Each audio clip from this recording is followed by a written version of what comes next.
Imagine a cold December night in the heart of London. The year is 1811. The streets are cloaked in thick fog, the air heavy with coal smoke, and the distant clatter of carriage wheels echo off the soot-stained brick buildings. This is a city caught between eras, its grand Enlightenment dreams dimmed by the grimy reality of working-class despair and unchecked crime. You blow out your candle and settle into bed, the muffled sounds of taverns and the creak of ships on the Thames lulling you to sleep. But then, screams. Piercing, blood-curdling cries tear through the silence like a blade. Doors slam. Footsteps pound on cobblestones.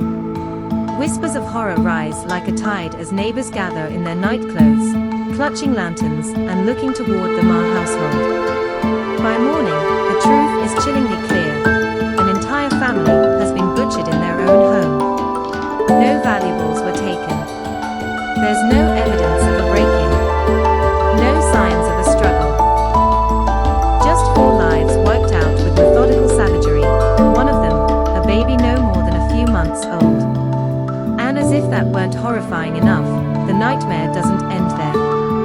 Less than 2 weeks later, another family, this time the Williamsons, meets the same fate. Again, the killer vanishes like a ghost, leaving behind only questions and blood.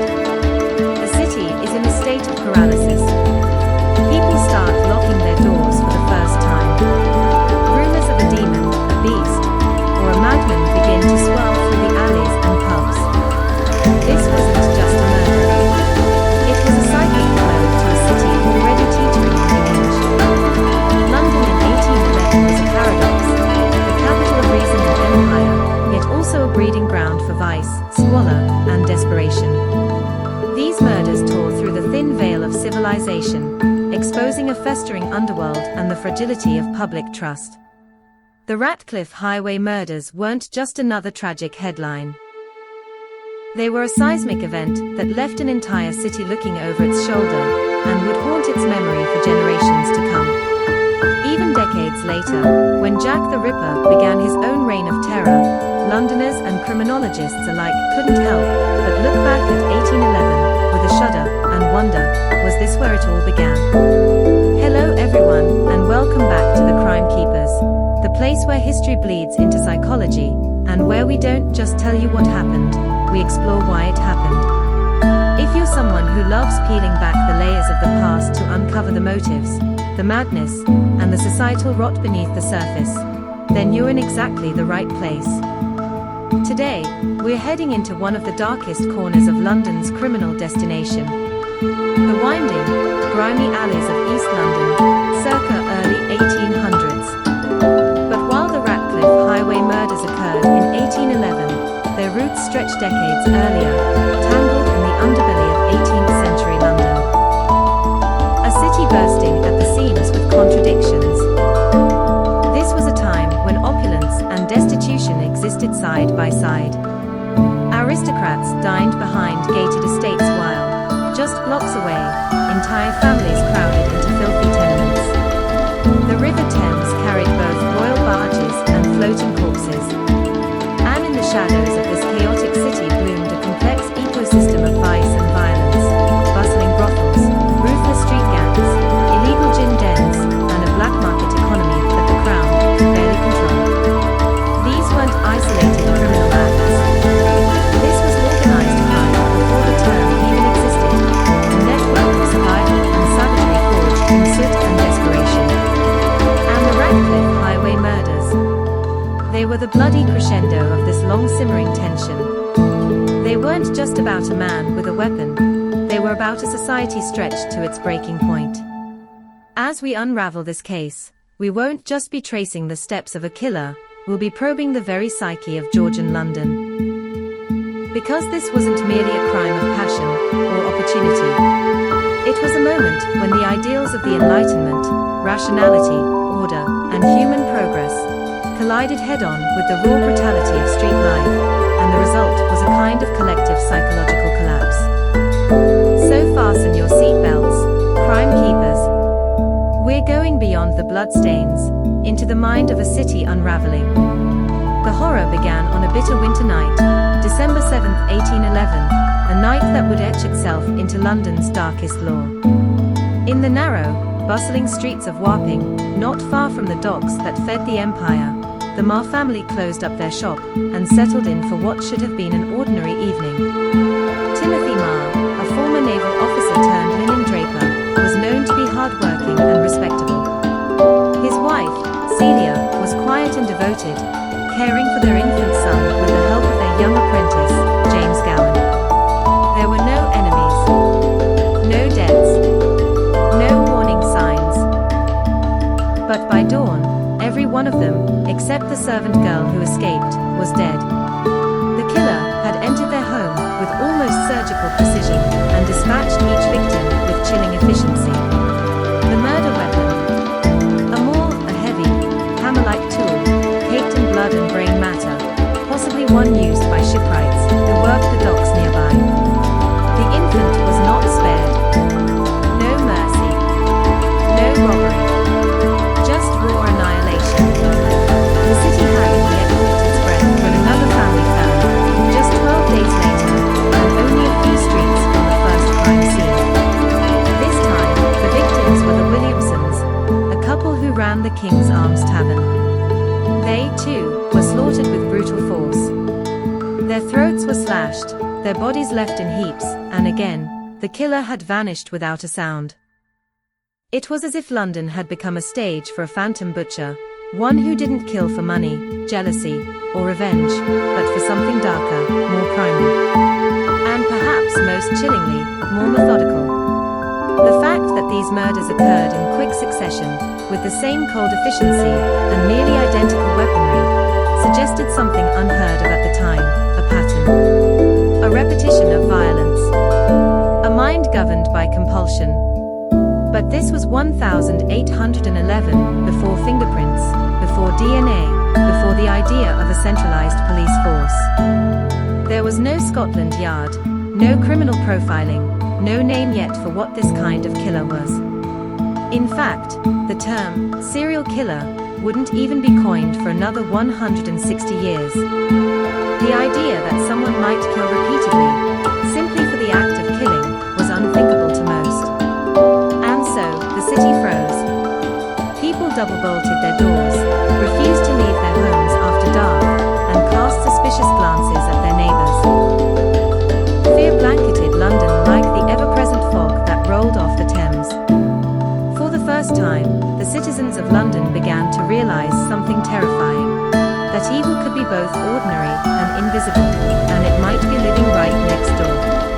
But what spread even faster than the blood in the streets, or the details in the broadsheets, was fear, raw, psychological, and all-consuming.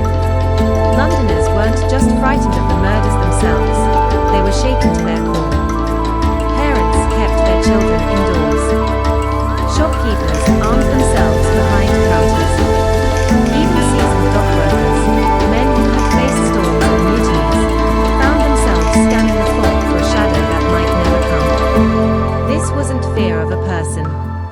It was the fear of the unknown, the idea that anyone, friend, neighbor, stranger, could be capable of such unspeakable violence. Then came the twist that gripped the city even tighter. Authorities, desperate to deliver justice and silence the swelling outrage, arrested a man named John Williams. He was a seaman, a drifter with a history of bar brawls and a reputation that tied him to the East End's more unsavory circles. He had once stayed at the Pear Tree public house, near the scene of the crimes. He was known to frequent the taverns and brothels that teemed with secrets, debt, and danger. It wasn't a stretch to say he looked the part. But before he could ever face trial, before a jury could hear evidence, or a courtroom could render a verdict, Williams was found dead in his jail cell. Hung by a makeshift rope. Officially, suicide. But whispers ran wild. Was it despair, or was he silenced before he could speak? The walls of Coldbath Fields prison held their tongues. And historians have argued ever since, was John Williams a deranged killer, or a convenient scapegoat? You see, his death provided a kind of closure. Too clean, too quick. The kind a riot-ready public, but leaves behind a trail of unanswered questions. No trial meant no scrutiny. No cross-examination. No chance to truly understand what had happened on those bloody nights. Just a name, a body, and a city too terrified to look deeper. But whether John Williams was guilty or not, the impact of the Ratcliffe Highway Murders was undeniable. They forced Britain to take a long, hard look at the cracks in its own system. For the first time, public pressure demanded real policing, not just local constables and private watchmen, but a structured, investigative force that could deal with crime before it exploded into tragedy. The idea of surveillance, of urban management, of crime prevention, all began to take shape in the wake of this fear. And underneath it all, the case exposed a deeper, darker truth. That organized crime wasn't just a footnote in back-alley dealings. It was woven into the very fabric of London life. And that perhaps the most terrifying killer of all was the city itself. But now the question is yours to answer. What do you think? Was John Williams just a man in the wrong place at the wrong time, an easy target sacrificed to ease public panic? Or was this the only form of justice 1811 London could offer, in an age without fingerprints, surveillance cameras, or psychological profiling? We want to hear your theories. Was Williams a pawn, a player, or the hand behind them all? Drop your thoughts in the comments below, we read every one. And if there's another unsolved historical murder that's been keeping you up at night, tell us about it. We just might feature your case suggestion in an upcoming episode. At The Crime Keepers, we dive deeper than headlines. We untangle crime with the tools of history, forensics, and psychology, because every dark chapter tells us something about who we are and who we fear becoming. So if you're just as fascinated by the haunting crossroads of crime, human nature, and history, go ahead. Hit that like button, share this video with a fellow true crime buff, and subscribe to stay on the case with us. Because here, the past never stays buried. It all began on a cold, damp night, December 7th, 1811, a date that would soon be etched into London's collective memory like a bloodstain that refused to wash away. On Wapping High Street, near the heart of the East End's bustling docks, the Marr family, Timothy, a former seaman turned shopkeeper, his wife Celia, their 3-month-old infant, and young apprentice James Gowan, were all slaughtered in their own home. Not just killed, annihilated. Their lives were taken with such force and such brutality that even the city's most hardened citizens were left speechless. The weapon? A maul, a kind of heavy hammer, often used by shipwrights in the dockyards. In the killer's hands, it became an instrument of horror. The blows weren't just lethal, they were excessive, as if driven by pure rage or something far more sinister. Walls and floorboards were splattered with blood. The cries that echoed into the night were barely decipherable before they fell silent, one after another. But just as the city began to grieve, speculate, and recover, it happened again. 12 days later, and only a short walk from the Marr's shop, the Williamson household was attacked. Once again, an entire family was wiped out: John Williamson, his wife Elizabeth, and their servant Bridget. The scene? Equally savage. The killer had crept in with chilling precision, perhaps through a window, perhaps through a rear alley. And just like before, he left no clear trace, no clumsy escape, no motive that made sense. Then, as if swallowed by the very streets, he vanished into the fog. This was London at a time before the Metropolitan Police, before Scotland Yard even existed. Forensics was little more than guesswork. Blood was washed away. Witnesses were unreliable. And the term, serial killer, it hadn't even been invented yet. What remained was a city caught in a grip of pure terror. Shopkeepers began boarding their doors. Neighbors stopped trusting one another. Rumors swelled faster than any facts could keep up. It wasn't just that people were afraid of being next. They were afraid because no one,